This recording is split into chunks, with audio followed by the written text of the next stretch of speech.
من شرور أنفسنا ومن سيئات أعمالنا من يهد الله فلا مضل له ومن يضلله فلا هادي له أشهد أن لا إله إلا الله وحده لا شريك له وأشهد أن محمدا عبده ورسوله لا نبي بعده اللهم صل وسلم على سيدنا محمد اللهم صل عليه مفتاح باب رحمة الله عدد ما في علم الله صلاة وسلاما دائمين بدوام ملك الله وآله وصحبه ومن والاه. Al-Mukarramun wal Muhtaramun yang saya hormati, para asatidz, para orang tua, para sesepuh, para tokoh masyarakat, hadirin, hadirat, bapak-bapak, ibu-ibu, saudara-saudari sekalian, wabil khusus yang saya hormati Bapak Haji Jaya Al-Syatahir juga serta asatidz dan orang tua yang saya tidak sebut namanya satu-satu, namun tidak mengurangi rasa cinta saya. Alhamdulillah, pada malam hari ini kita berkumpul di kediaman saudara Saifuddin dalam rangka safari maulid. Sekarang udah yang ke-6, sekaligus juga mendoakan anaknya yang bernama Labib. Insyaallah dengan berkah ini malam kita kumpul baca maulid berkah Rasulullah. Allah berikan kesembuhan untuk Allah berikan sihah wal afiyah. Dan kedua orang tuanya juga biar Allah berikan ketabahan, kesabaran di dalam membimbing dan mengurus anaknya. Karena kata Nabi SAW, inna azmil bala ma'a azmil jaza. Setiap ujian yang besar ganjarannya juga besar. Bu, yang kena ngobrol anak-anak, yang kena main Setiap ujian yang besar ganjarannya juga besar. Kita ngurus anak, kita ngurusin anak nih. Ini anak adem ayem sama yang ngurusin anak yang wajar. Umpamanya nih, itu besaran pahalanya ngurusin anak yang rada bader. Kalau sabar, nggak ngomel mulu. Nah ini anak anteng dia, bek muyung, bek anak. Umpamanya sama anak yang bandel, lah besaran yang bandel ngurusinnya. Gitu. Karena lebih besar ujiannya. Itu pun kalau sabar. Ya mudah-mudahan kita doakan, mudah-mudahan Allah limpahkan keberkahan buat hidupnya. Amin. Hadirin jamaah sekalian, ini safari maulid begini kan bid'ah ini. Gak ada di zaman Nabi safari maulid. Ada gak? Zaman Rasulullah ada safari maulid? Ada gak? Gak ada. Bid'ah ini Bu, bid'ah. Gak ada zaman Nabi. Ada kata sekelompok orang, kalau tidak dikerjakan di zaman Nabi nggak boleh kita kerjain. Karena Nabi kagak ngerjain. Ada yang ngomong begitu. Jadi setiap yang tidak dilakukan sama Rasulullah, kita nggak boleh ngelakuin itu. Itu namanya bid'ah. Mengada-ngadakan sesuatu, benar bid'ah. Tapi bukan berarti nggak boleh dilakuin. Sesuatu yang diadakan yang tidak ada di zaman Nabi itu namanya bid'ah.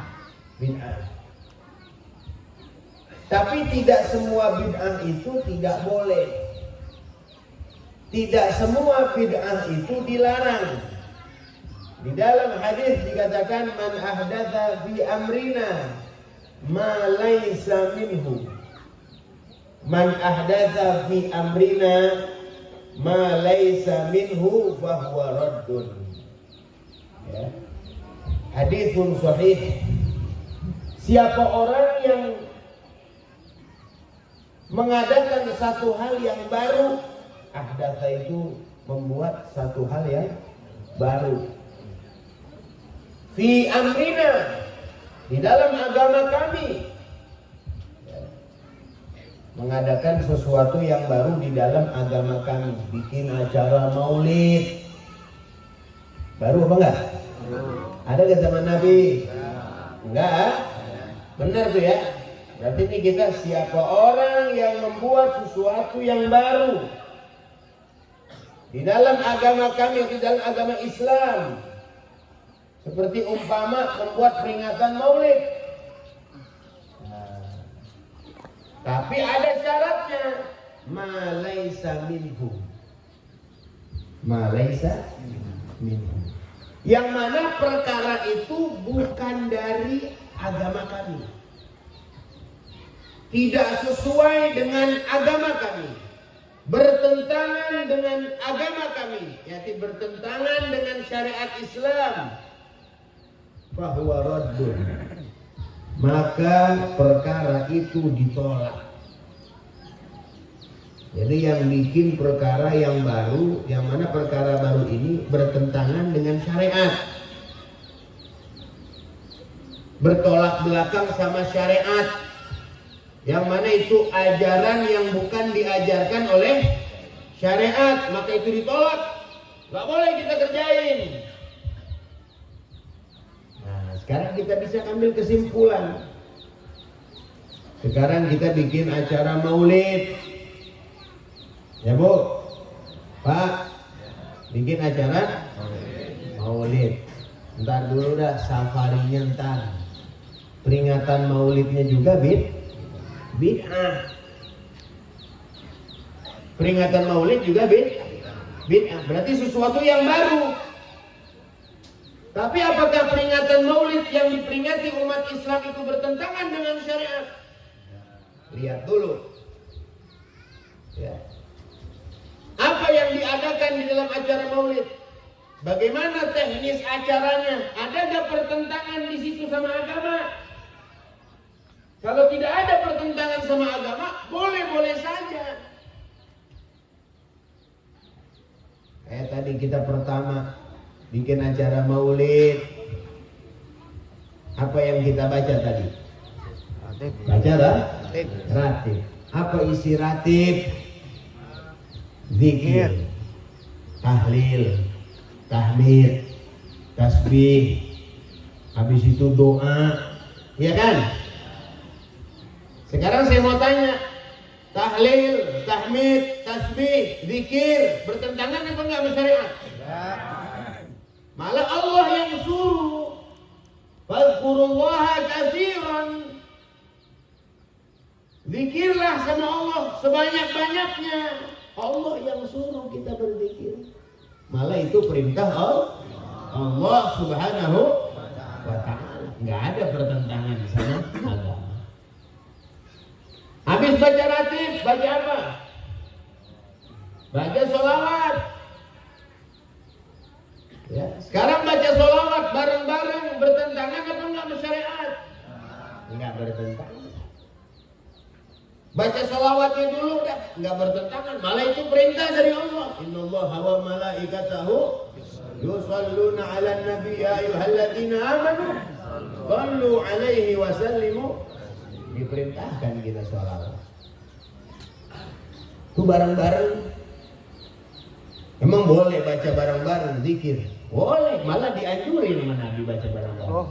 Di dalam hadis Nabi Rasulullah SAW bersabda, "Majtama'a qaumun yadhkurunallah illa hafathumul malaikah." Tidaklah berkumpul satu kaum berzikir kepada Allah, baca tahlil, baca zikir, baca tasbih, baca tahmid, baca salawat, melainkan diliputi oleh para malaikat-malaikat Allah, dikelilingi oleh para malaikat. Orang yang zikir bareng-bareng nih kayak kita begini tadi nih baca ratib bareng-bareng, itu malaikat Allah pada ngelilingin. Semua ada nih malaikat. Cuman aja kita kagak ngeliat. Enggak ngeliat.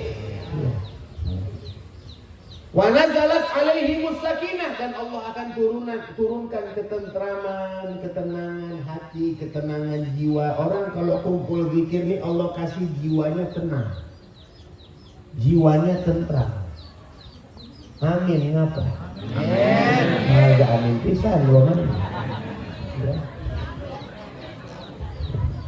Serius banget, ntar dikasih makan, jangan takut. Jiwanya tenang, tentram. Orang kalau habis berbuat baik, kata Nabi Shallallahu Alaihi Wasallam, apa? Lupa ya. Al-ithmu mahaka fi sadrik.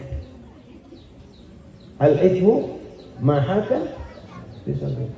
Perbuatan dosa itu yang bikin hati ini bergejolak. Orang kalau berbuat dosa, nih hati nggak tenang. Sebaliknya, perbuatan baik itu bikin hati kita tenang, tentram, khusyuk, enak, adem. Kadang ada yang di pengajian sampai bisa tidur. Saking ademnya. Kalau di rumah mah duduk belum tentu bisa tidur. Tapi kalau di tempat ini, Bu.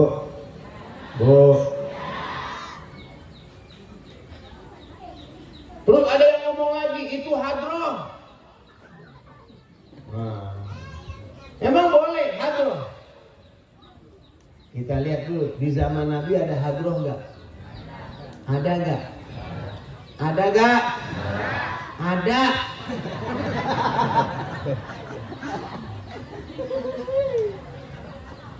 Ada, wih. Cuman bentuknya beda-beda.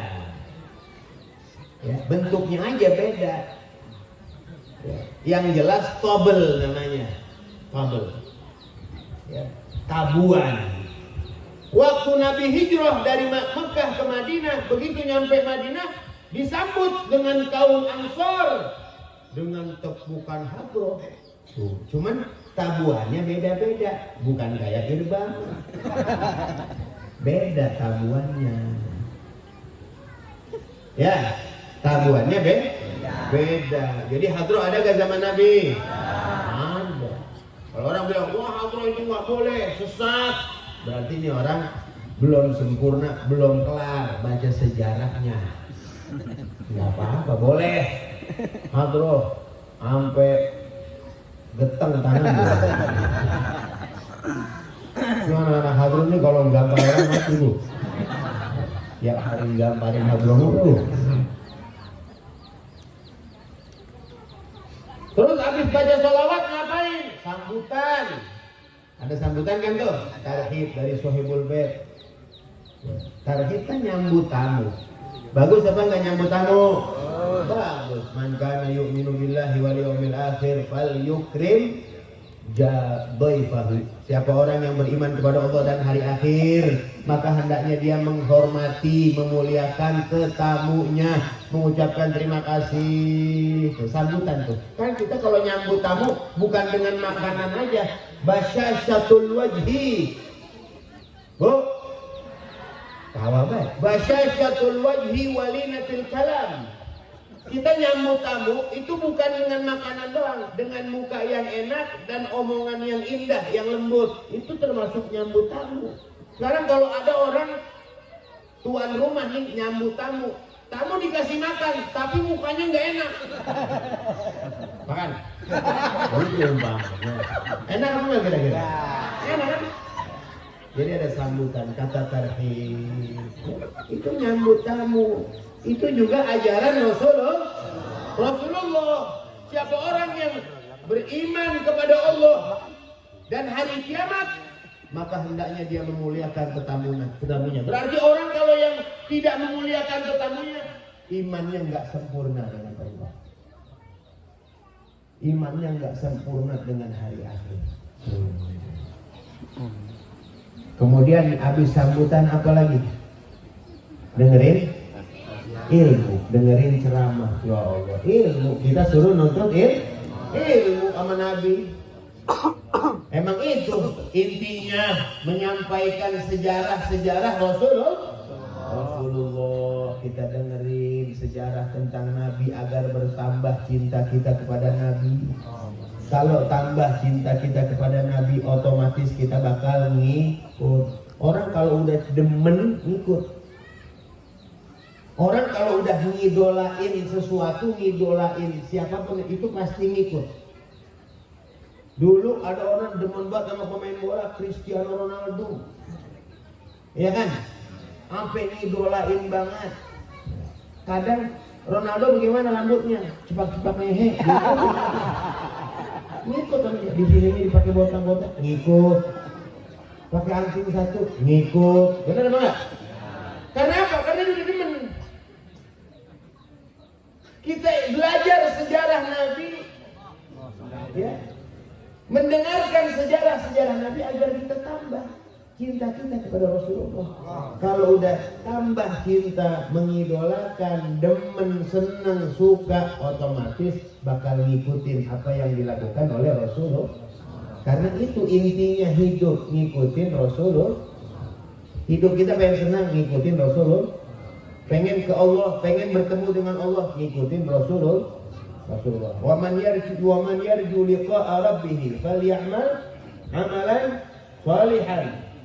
Siapa orang yang ingin bertemu dengan Allah, maka dia hendaklah beramal Siapa yang nunjukin, yang ngajarin kita amal soleh? Guru. Guru dari mana? Gurunya. Gurunya dari mana? Gurunya lagi. Gurunya lagi. Gurunya lagi. Terus sampai para sahabat. Siapa yang ngajarin sahabat perbuatan soleh, amal soleh?